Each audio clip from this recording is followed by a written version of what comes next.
Well, welcome to this video update. It's been quite a while. I mean, for long enough that I couldn't even remember how to set up my camera and get it working. But either here nor there, I'm trying to do an update. Now, you might see me changing clothes throughout this entire thing. It's because I'm not going to try and do this all in one day. It's just too much to spend 2 days working on getting a video put together. But I am going to give an update just so that everybody knows what's going on. As you can see, there is bench work up. Back here, this is the lower level of my staging yard, and this is the a 7-track staging yard right here. The upper level is going to be here, and it's actually going to come across here, through here, over top of this portion over here, and then eventually out through the wall opening that you can't see, that's just off the camera. So that is where the second level, and it'll be at this height right here, or this height, the height you're seeing right here. Now, one of the things that was really important to me in having these staging yards was that I wanted to be able to gain access. And as you can see, this lower level down here is all, well, you can't see, but trust me, it's all straight track. There's no turnouts in it. The turnouts are sitting back in where the other back half of the Helix is at.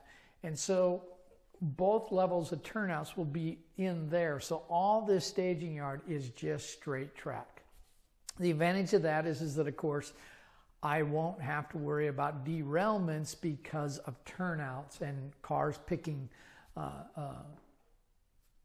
you know, frogs or things of those type of things. The usual stuff you run into with where most derailments occur is, of course, that turnout. So those are easily accessible. But here, where I'm just going to have just cars going through here, it's all straight track. Now, some of you may have noticed that back here is the lower level, and in front is the upper level, making somewhat difficult. But in order to combat that, this has become a pull-out drawer. And this comes out far enough like this so that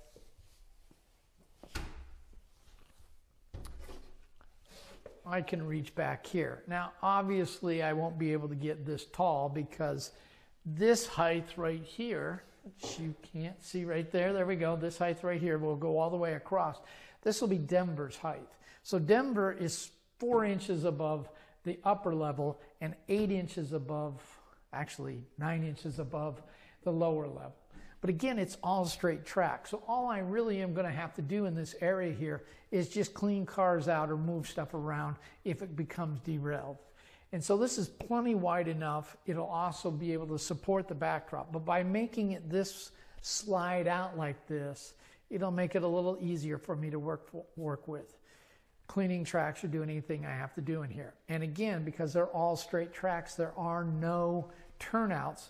The only weak points you're going to have is where these drawers pull in and out, and there will be 2 of them on the layout.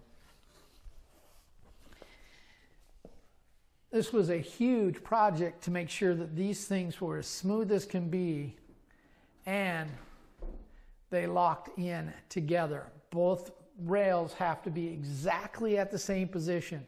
And these things are off by no less than a 32nd of an inch. And I used my laser leveler to make sure everything was all square and plumb and everything going through there. So that is all taken care of. This will be built here pretty soon. The lever coming through here, and then we'll have Denver going over top of this. These unique structures here I'll have from each of the pillars that are sitting underneath here will all be designed to keep the different levels into here. The other thing is that I need to be able to pull this out, and this has to pull the fascia out.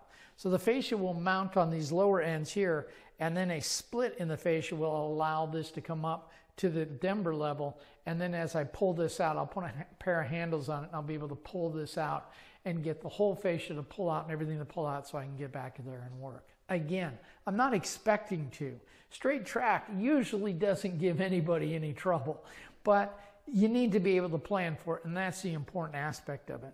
The other thing that's important that I don't know that you can see is that by using this L-girder construction here, I'm able to put all the wiring in this L girder construction area, leaving this area free and only having to deal with just the downs that come down here and the micro switches to cut power off. It's an important aspect. It's just a safety feature. I can easily put a micro switch into there that clears the power out and make sure that if somebody's running a train and I happen to have this open, they won't come in and run it off the track. Small detail.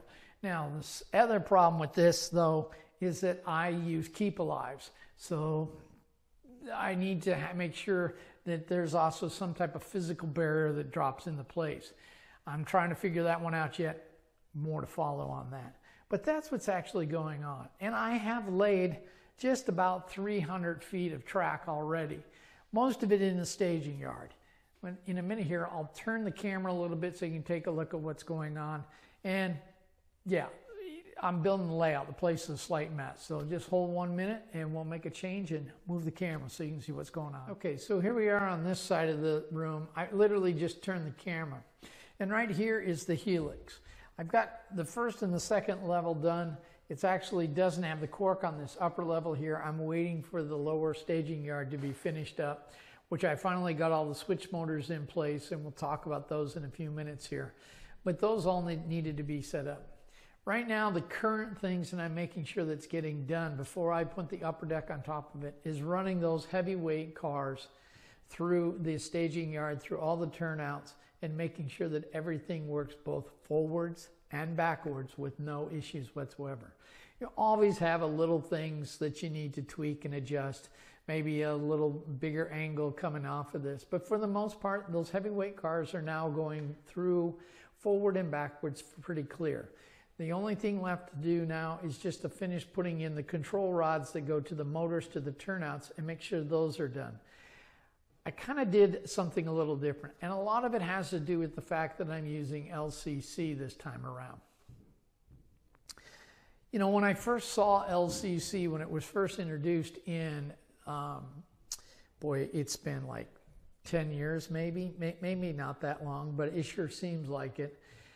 When it first was introduced, there was no manufacturers putting anything out. And today, they're still limited, but Dick Bronson at RR Circuits is got a full line of things that I can use. And I grabbed a hold of this. I've used Dick's products before. As a matter of fact, a lot of the old layout was used with those products. And Dick's got a new LLC line that works absolutely fantastic. And I can tell you right now, I like LCC so much better than dealing with LocalNet. First of all, just the speed of programming and being able to control things is just absolutely fantastic. When we get into the staging yard, we'll talk a little bit about that. But really, the main basis right now is just running trains back and forth, which is, you know, so exciting to watch, I'm sure. But I have shot a few quick shots on Facebook just for people to see.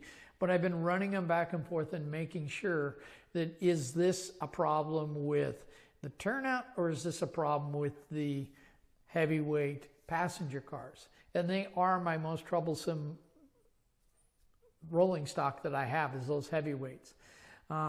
Absolutely fantastic models, but far from being easy to work with, just because of the fact that while they're really well detailed, they really require some pretty broad curves. And that has been one of the changes that I've made on the layout. Right now, I have my sharpest radius for the main line and the staging yard will be 30-inch radius. And most of them are getting closer to 40s on some of the outside edges. So I'm in that range going through there. I think that the back corner back there, when we just looked at the broad radius going out of there, is probably about 60-inch radius. So that helps tremendously. I got to also be very careful of S-curves because there's such long heavyweight passenger cars that coming off of that curve and coming into that first turnout is a little sharp. And I might end up just saying, okay, I can't fix that curve because of the nature of the beast that I'm dealing with. And so maybe track 1 on the lower level will be a no-go for sending heavyweight passenger throughs. I just write that as a rule for the rule book, and that'll work fine. The rest of them are all working really well. I can get through the inside track occasionally. There is a difference. I've been working a little bit with different people talking about ways to get these heavyweight passengers to perform better. And really, most of them will give me a little bit better performance, but none of them are really solving some of the key issues. And it is that beam going through the center that the off-center three-wheel heavyweight trucks don't exactly get around that beam very well. They catch the seals coming down and they catch that center beam. So I'll be working on those a little bit, tweaking them a little more, but right now I'm very pleased with the way it's coming together. The other thing I'm doing that's different than the last one is I'm making sure anything that I'm done is getting electrically done completely and the LLC all put into there. Each of the staging yard tracks are on a relay to power them on and off so that I can turn off those tracks and only power up the tracks that I need in particular. So that's one of the things that I'm doing. And that has also brought me to another thought of possibly setting the relays on the micro switch to cut the power to the relays, which would then cut all the power to all the staging yard. Nice and handy to do that. It might be something I do. Kind of playing with that idea just a bit. But that's kind of what's been going on here in the main layout room. Not a lot of construction, but you know, for a one-man crew right now, it's doing pretty well. I've now gotten it to the point now with the staging yard that I'll be starting to get to pretty darn close to getting the upper levels. But let's take a look at the staging yard and what's been going on. We're going to take a change of cameras. Well, no, I'll correct myself. I think we'll try and get this to fit into there. I haven't tried it yet into the new laser room, so we'll see if this camera works in there. So, see you in a few seconds.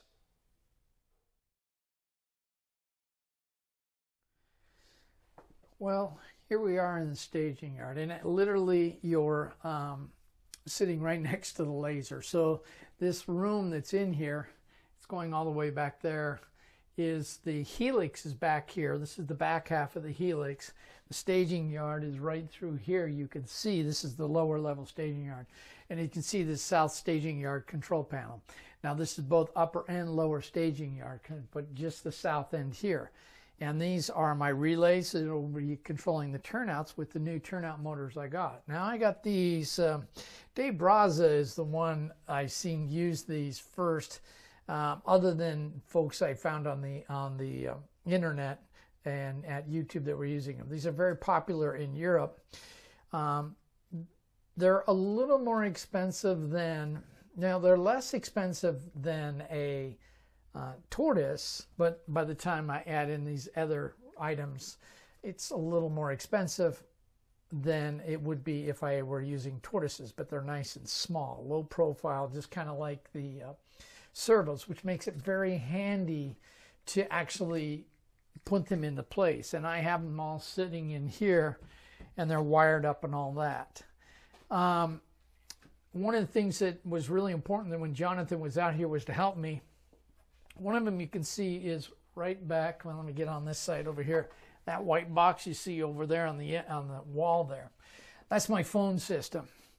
And Jonathan came up with a very creative idea. We actually, the house here is an older house, so it's all wired for a phone system, and there are phones literally everywhere. So we spent one day toning out the entire house and figuring out if we had home runs or if we were piggybacking the line down the thing. And come to find out, all the phone connections in the house are all home runs, which means they go straight from that connection straight to the telephone company. Well, you know, I don't have phones here. I have cell phones, so I don't need a phone here. So what I did is we took all those lines and we tied them together, and we're feeding them back into that phone box, which is basically it's a telephone company on the wall. It doesn't dial out, doesn't do anything. It only gives it up in the house here. And what we did is we set up our phones. Our phones are actually two of them were perfectly placed for being used on the layout, and we'll just add a couple more to the addition to it. So Jonathan and me rewired the whole house and got it all set up to work for the phone system. It's functioning. That was one of the things that I was really very concerned about, because I didn't want to have to pull all the wire through all the walls. But Jonathan has experience doing that, so I figured, this is a good project for me and Jonathan. The other thing we did is we set up the network system in the house and for the layout. You know, doing a lot of the high-tech stuff that I'm doing with all the different controls and using LCC, which does not use the network other than what you're seeing here. But I have our Arduinos, or Raspberry Pis, correction, that are actually doing my RFID identification on the layout. And experimenting with it on the last layout, I'm going to have to expand that a bit. So having a switch that's already here and ready to go will make life much more easier to hook up all those RFIDs that I want to set up. So I'll have to be making more antennas. And I get that from a company called Model Railroad Control Systems, that's Seth Newman's group. And I know Seth. I've gone to see his layout and really super helpful. And so I'll be purchasing more antennas and Raspberries to set up into that system as well. But it'll all be controlled into the same area here, so that when it's turned on, I'll be able to keep track of where cars go. And that's basically just for me to have a really control over where the cars are at, so that when I go to do the next session for the operations, I'll already know where cars are at, even if they get them delivered to the wrong place. That doesn't mean that there won't be moved to the right place. It just means that includes an ability to track where they were last at and find them. So that is kind of what's been going on here. So basically in here, this is, to all my control panels, I have a raw 12 volts coming in. And I just use that 12 volts. And then if I need to break it down anywhere in the system, I just simply put up these buck boards. They give me what my voltage and amp draw, so I can keep track of how much 5 volts I'm pulling, and then I can feed it into here. So the 5 volts on this is actually to control this relay board. That's all it's really controlling. It's going to have a second use down the road, but we won't discuss that right now. We're just going to deal with it. So this is my LL circuits. This is the LCC, and this is a Towerman, and these are really great. The nice thing about this is that whether I'm using this control motor or I'm using just power on and off, these are all programmed exactly the same way. The unique thing about these motors is that they have a common positive and a double negative. So I'm pulling the negative through the relay circuit, and it's flipping back and forth between the two wires, which flips back and forth between this. How this works is that this motor spins all the way across. It's a lateral movement. And the motor spins and brings it laterally to one side, and then hits a micro switch and powers it off. So there's no current draw when it's in the final position. It shuts itself off and it locks it into place. Then when I need to flip it, it flips the relay, which then flips the negative over to the other side, and the motor goes back the other way, and thus in turn shuts itself off. So they have some advantages over the tortoises, because the tortoise probably pulls, I'm going to say 10 to 15 milliamps. That's a guess. You need to look at it yourself, what it says on the paperwork. But if you consider how many turnouts I have, that means my amperage draw on the system could be quite significant. Just here alone at 10 milliamps, this would be 6, so I'd be pulling 360 milliamps right here. While that's 1/3 of an amp, that's only 6 turnouts. So I have a second layer over top of it. Now I've got another 6, so now I'm drawing 2/3 of an amp. So you can see it will add up eventually rather quickly. And that's not to exclude some of the other things that you can put on there, LEDs and things like that is what I'm thinking.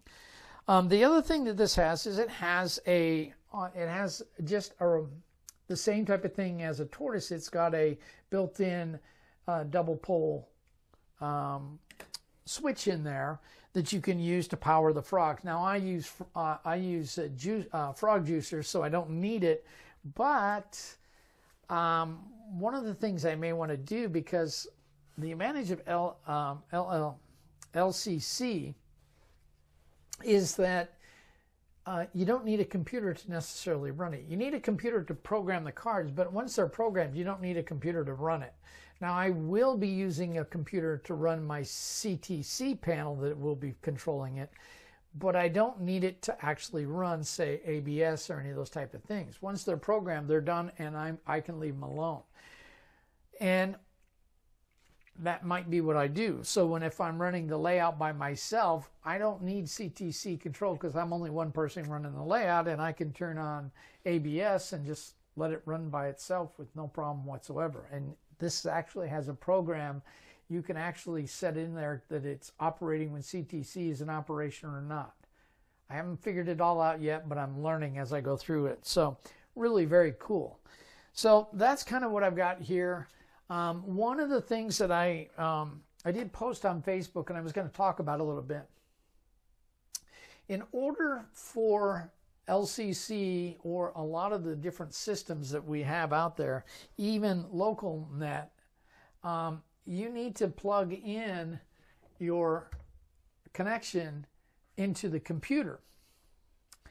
And the problem I have, and we were talking about it with John, was that this room is where this needs to be set up, but the computer for the CTC panel is literally 2 rooms and a hallway away from here. So I needed a way to get this connected to the computer and connect to the LCC and all these nodes without running a cable across the floor where you could trip during operations. So John came up with this. He's used it in his job before, not this particular model, but one very similar to it. And it's called a USB server. So a USB server is not like a USB extension or any of the other things, because an extension, you still need to physically attach the cable into the computer somehow. What this does is this server is connected to the USB. And this is then connected into the switch, which then goes on to my intranet in the house. So in the house, I have a separate network just for the layout. And that connection goes to the dispatcher's office where the dispatcher computer is and the CTC will be. And so I literally, when I power this up and turn it on, and I turn the computer on in the dispatcher's office, it connects it just as if it was physically connected right into the computer. So it locks in, everything's connected, I can see the connection, it comes up as a COM port, I start JMRI, and boom, I'm connected to the layout live. And I can run my CTC panel, I can program any of the things I want to do just normal. Now, it does mean that if I want to bring something into my modeling shop, which we will take a tour of here in just a little while, that type of stuff would have to have a separate circuit to go into that computer, just because to physically have it in front of me if I'm running experiments or different things like that. But as far as layout operations, this is resolved. There is no wire that's going to be in the way. It's all hardwired in and connected. And, thanks to John for all the different things that he helped me. He spent a week out here. We spent more time eating and enjoying our company, but we probably worked a good 4 days, 5 days on the layout and getting all this wiring done and planning the infrastructure that's really critical to pull off this operations. So I really am thankful for Jonathan coming out and spending time out here. So thanks, John. Appreciate it. And let's take a look at the modeling shop and what's going on.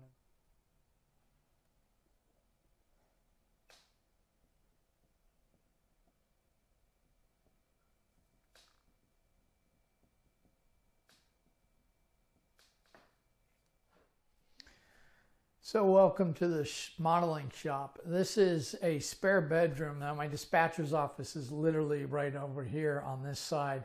So when I panned around, you saw the map and all that. The dispatcher's office is literally on this side. This room is basically for building models, track work and things like that. My electronics bench is over here where I experiment, design circuits and things like that I use for the layout. Matter of fact, you saw one of them that on that south panel. I basically designed a panel that I could take all of the wires in and condense them so it was a nice and neat passage of the wires through the area. So that is that's what the electronic bench is. I fix things like my DCC decoder. It blew a voltage regulator. I just rewired it and replaced the voltage regulator. I don't need to send it in, but occasionally I have to. This main table here that's right in front of me, this is my for building large models. And as you can see here, part of the sugar mill's here. That's how big this table is. And the nice thing about it is that I can raise it up so that if I'm standing and working on something or I need to work on something, I don't have to bend down to work on it. I can actually bring it all the way up and work at it at a comfortable level. And then when I'm done, or if I need to lower it or anything, and it goes quite a bit higher than this, actually a lot higher than this, but it allows me to keep working on the models, and I can put them here in the area that I want, so I can deal with those and not have to work with them on the workbench, although I'm sure I still have to. But sometimes I need to do detail work or something like that, and to be able to work on it right here, grab some tools or grab something I need to keep working on it, and then take it out and put it onto the layout in the final run. This is a real luxury. I've never had anything like this, and I really am enjoying it. But over here, on this side here is my 3D printers. I have two of them. A third one is going to be coming on its way.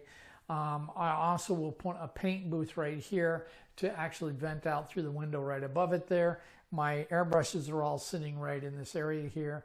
This is mostly for working on locomotives, small details and track work right there. As you can see, I also have a computer, and this computer allows me to put up images and things so that when I am working on a model, I can actually work on the other side of the table, look at the picture, do what I need to do to get it to look the same. So this has really been quite a luxury. And by building this room, it allowed me to free up more room in the layout room and get a little more organized. At least now I know where a lot of the tools of a lot of the things that I used to go, geez, I know where it is when I'm in Washington, but I'm here in Indiana, and that's not helping me get it fixed any better. So I really am moving forward with this. Hopefully we'll be able to get more layout work done, but I am going to the Indiana Junction. I'm actually running a clinic there. The clinic I'll be doing there is going to be on the laser.